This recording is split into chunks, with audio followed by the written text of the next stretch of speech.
کیا ہوا اگر میرے لب تیرے لب سے لگ گئے، کیا ہوا اگر میرے لب تیرے لب سے لگ گئے، ناراض ہو رہی ہو تو بدلا ہی لے لو تم، میں گما نہیں یقین ہوں، چلتے ہیں کس نمبر 11 کی طرف۔ اچھا ذرا پھر اس پہ بات کریں گے۔ انہوں نے دل ہی دل میں کسی نتیجے پہ پہنچتے ہوئے مصلحت سے کام لے کر نرم انداز میں بات چیت کا اختتام کرنا چاہا۔ دوسری طرف موجود معاذ نے سکون کی سانس لی، انہوں نے اپنا خیال رکھنے کا کہہ کر فون بند کر دیا۔ ملک جہانگیر اپنی سوچوں میں گم تھے، کافی دیر سے خاموشی طاری تھی۔ بابا جان کیا بات ہے، آپ خاموش کیوں ہیں؟ معاذ سے کیا بات ہوئی ہے؟ ابا کے احترام میں کچھ دیر خاموش رہنے کے بعد بول پڑا۔ ملک جہانگیر اس کی طرف دیکھ کر چپکتے انداز میں مسکرائے، بس ایسے ہی ادھر ادھر کی باتیں کر رہا تھا، بول رہا تھا، ابھی نہیں آ سکتا۔ وہ خود پہ قابو پا کر نارمل انداز میں بولے۔ ابا کو کچھ اندازہ تھا کہ اصل بات کیا ہے، کیونکہ معاذ کی آواز فون سے باہر تک آ رہی تھی، مگر بابا جان اسے ٹال گئے۔ کچھ دیر بعد انہیں سونے کا کہہ کر باہر نکلا تو سامنے ارسلان چچا کے پورشن کی طرف نظر اٹھ گئی۔ اندرونی اور بیرونی سب لائنیں آن تھیں۔ وہ بلا ارادہ ان کے پورشن کی طرف بڑھا۔ پہلو بے پہلو ایک جیسے ڈیزائن اور طرز تعمیر کی حامل دو حویلیاں تھیں، ایک میں ملک جہانگیر اور دوسرے میں ملک ارسلان اپنی بیوی عطیرہ کے ساتھ رہائش پذیر تھے۔ دونوں عمارتیں 2 منزلہ تھیں، درمیان میں چند منٹ کا فاصلہ حائل تھا۔ ملک کا بیگ تھوڑی دیر بعد چچا کے پاس بیٹھا ہوا تھا، عطیرہ بھی جاگ رہی تھی۔ چچا نے حال احوال دریافت کرنے کے بعد خاموش ہو کر ابیک کچھ سوچنے میں مگن تھا۔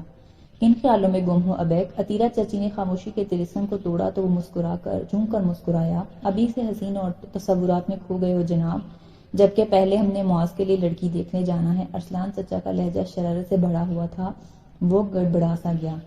تمہاری بھابھی نے بتایا تو ہوگا۔ عطیرہ چچی نے بات آگے بڑھائی، ان کا اشارہ افشاں بیگم کی طرف تھا۔ ابیک انہیں بے چارگی سے دیکھ کر رہ گیا۔ تمہیں اتنا تو پتا ہوگا کہ بھائی جان تمہارا اور معاذ کی شادی ایک ساتھ کرنا چاہتے ہیں۔ معاذ کے لیے تو انہوں نے لڑکی پسند کر لی ہے، جبکہ تمہارے لیے کوئی ان کی نظروں میں سما ہی نہیں رہی ہے۔ آخر میں چچا ارسلان شرارت سے مسکرائے تو وہ بھی ہنس دیا۔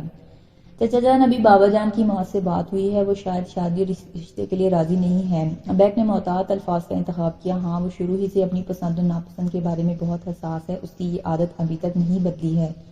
زندگی کا ساتھی چننے کے معاملے میں وہ بھائی جان کی پسند پہ اعتبار نہیں کر پائے گا۔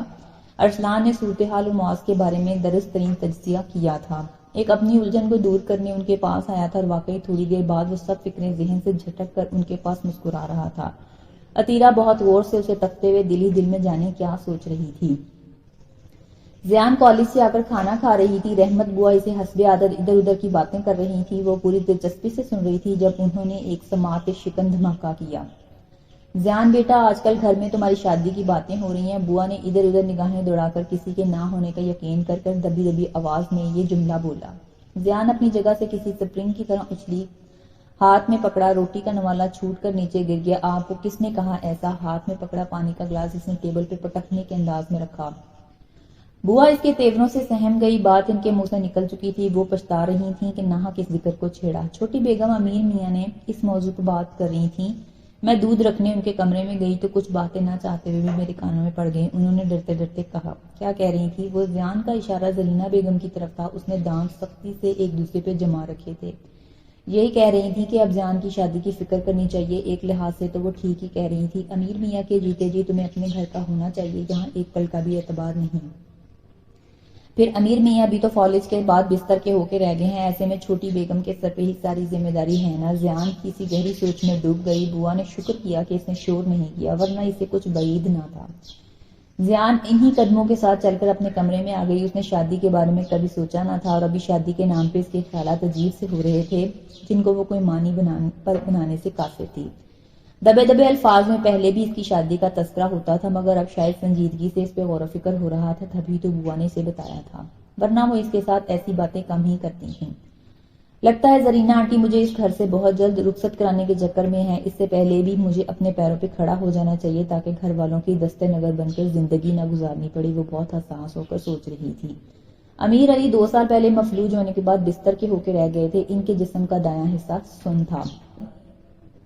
مفلوج ہونے سے پہلے گھر پہ ان کی حکمرانی تھی۔ زرینہ بیگم اونچی آواز میں بات کرتے ہوئے بھی ڈرتی تھیں، امیر علی کی آنکھیں اشارے تک سمجھ نہ پاتی، پر اب وہ خود زرینہ بیگم کے اشارے پہ چلتی۔ زرینہ نے ان کے مفلوج ہونے کے بعد دل و جان سے ان کی خدمت کی ضروریات کا خیال رکھا، ہر طرح سے اپنا فرض ادا کیا اور کر بھی رہی تھیں، بس اب بساط کے مہرے بدل گئے تھے۔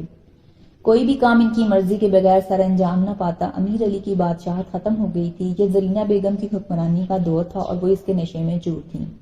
رابیل اور مناہل اور آفاق تینوں اس کی طاقت تھے۔ وہ ماں سے خائف ہونے کے علاوہ اور بھی دبتے تھے۔ انہوں نے گھر میں سختی دیکھی تھی، پہلے باپ کی اور اب ماں کی۔ انہیں کوئی فرق نہیں پڑتا تھا کہ حکمرانی کرنے والا کون ہے، بس چہرے بدل گئے تھے۔ پہلے امیر علی اور اب زرینہ بیگم حاکم تھے۔